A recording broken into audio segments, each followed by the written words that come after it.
দেওয়া হলো। এবার আলু দেওয়া হচ্ছে কড়াইতে, আলুগুলো কষা, পেঁয়াজ কাটা হচ্ছে।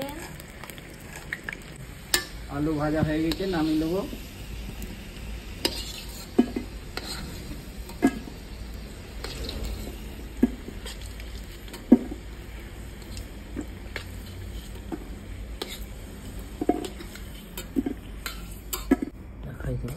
এবারে পেঁয়াজ দিয়ে দেবো।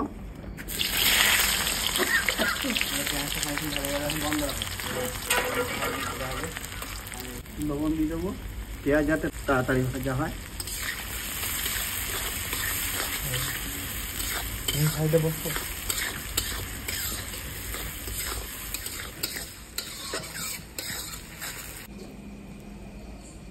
পেস্টটা ঢেলে দাও।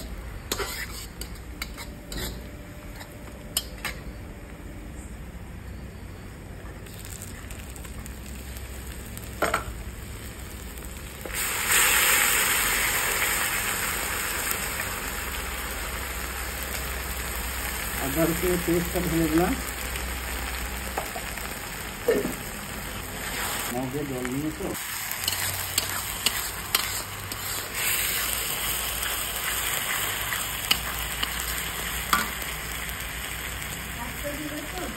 মগটাকে মিশাই, মানে 1 চামচের মতো পরিমাণের মতো লবণ দিয়ে দাও। 1 চামচ লবণ দিলাম, আর 1 চামচ হলুদ দাও। 1 চামচ হলুদ, আর একটু দিয়ে দাও। পরিমাণ মতো আর একটু।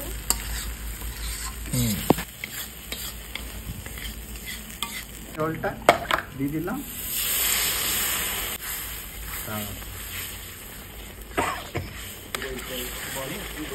পরিমাণ মতো তোমার দিলাম, টমেটো পরিমাণ মতো দিলাম।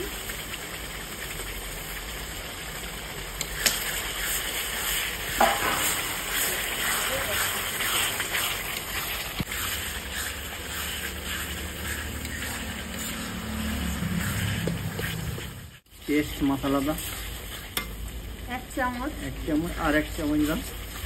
আর 1 চামচ দিলাম। এবারে একটু কাশ্মীরি লঙ্কা দাও। কাশ্মীরি লঙ্কা 1 চামচ, পরিমাণ মতো। 1 চামচ পরিমাণের মতো দিলাম। চিকেনের আইটেম করেন তাহলে, যদি 2 কিলো চিকেনের করেন তাহলে পরিমাণটা আরো 2 চামচ দেবেন, ভালো হবে। ঝালটা লাগবে না, ঝালটা লাগবে না, কালারটা ভালো কালারটা আসবে। হবে। এটা হয়ে গেছে, এবারে মাংসটা ঢেলে দেবো। পেস্টটা হয়ে গেছে, এবারে মাংসটা ঢেলে দেবো। কত কিলো? 1.5 কেজি মাংস ঢেলে দেবো। 1.5 কিলো চিকেন।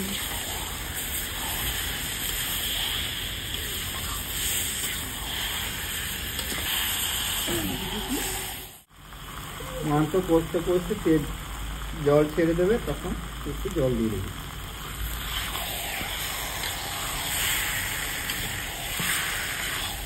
পদ্ধতিতে রান্না করলাম, শীতকালে খেতে খুব ভালো লাগবে। আপনারা একবার ট্রাই করে দেখবেন বন্ধুরা, রেসিপিটা খুব ভালো লাগবে খেতে। আলু সেদ্ধ হয়ে গেলে মাংসটা হয়ে যাবে। মাংস কষিলে একটু মাংসটা জলটা খাবে। কষতে কষতে সেদ্ধ হয়ে যাবে চিকেনটা। গোটা মুরগি ভাপা করে দেখাবো ঘরোয়া পদ্ধতিতে। ঘরোয়া পদ্ধতিতে, ঠিক আছে, ঘরোয়া পদ্ধতিতে গোটা মুরগি রান্না করে দেখাবো।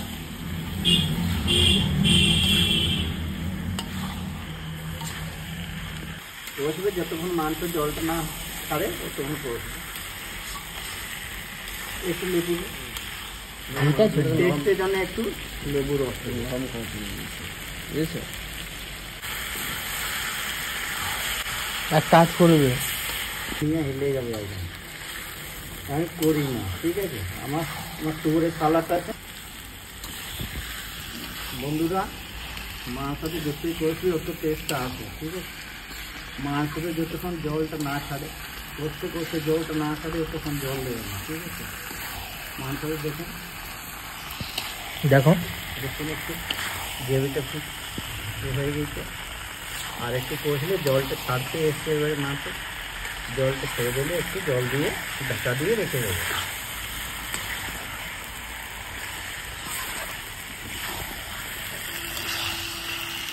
মাংসটা এবারে জলটা ছেড়ে দিয়েছি, এবার পরিমাণের মতো একটু জল দেবো। জল দিয়ে 10 মিনিট মতো ঢাকা দিয়ে রেখে দেবো। গ্রেভি করবো, গ্রেভি পরিমাণের মতো জল দেবো। 10 মিনিট একটু ঢাকা দিয়ে রেখে দেবো। হয়ে যায়, মাংস সেদ্ধ হয়ে গেছে, কষাকষি করতে সেদ্ধ হয়ে গেছে। আলুটা একটু বাকি আছে, আলু সেদ্ধ হয়ে গেলে মাংসটা নামিয়ে দেবো। দেবো 10 মিনিটের মতো ঢাকা দিয়ে রেখে দেবো যাতে আলুটা সেদ্ধ হয়ে যায়। এইভাবে পদ্ধতিতে রান্না করলাম, সেখানে আপনারা ট্রাই করে দেখবে, ঠিক আছে? এই পদ্ধতিটা নিশ্চয়ই ভালো লাগবে। শীতকালে গোলমরিচ দিয়ে রান্না করা। প্রথমে পেঁয়াজ, আদা রসুন দিলাম, আলু ভাজলাম, আলু ভেজার পর পেঁয়াজ দিলাম, পেঁয়াজ দেওয়ার পর আদা রসুনের পেস্ট দিলাম, পেঁয়াজ দেওয়া হচ্ছে গোটা জিরে গুঁড়ো, ধনে গুঁড়ো সবই দিলাম, মশলা যা আছে গোলমরিচ গুঁড়ো সবই দিলাম, ঠিক আছে? এবার মাংসটা কষিয়ে দিয়ে জল দিয়ে একটু ঢাকা দিয়ে 10 মিনিট রেখে দেবো যাতে আলুতে সেদ্ধ হয়ে যায়। মাংস রান্না হয়ে গেছে, এবার একটু গরম মশলা দিয়ে ধনা পাতা দিয়ে মাংসটা ধনে পাতা দিয়ে দাও। আর নেই বাস হয়ে গেছে। এবারে মাংসটা নামিয়ে দেবো। টেস্ট করে দেখবো কেমন হয়েছে। বন্ধুরা আপনারা কমেন্ট করে জানাবে, ভিডিওটা কমেন্ট করে জানাবে। দেখ পুরো গরম।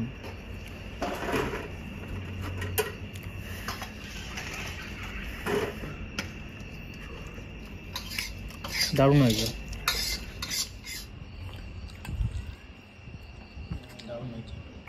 হেভি রান্না হয়েছে।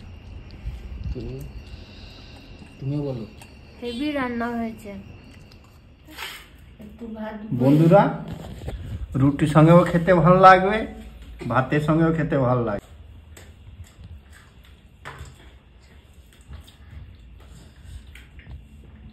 এটা খুব ভালো হয়েছে।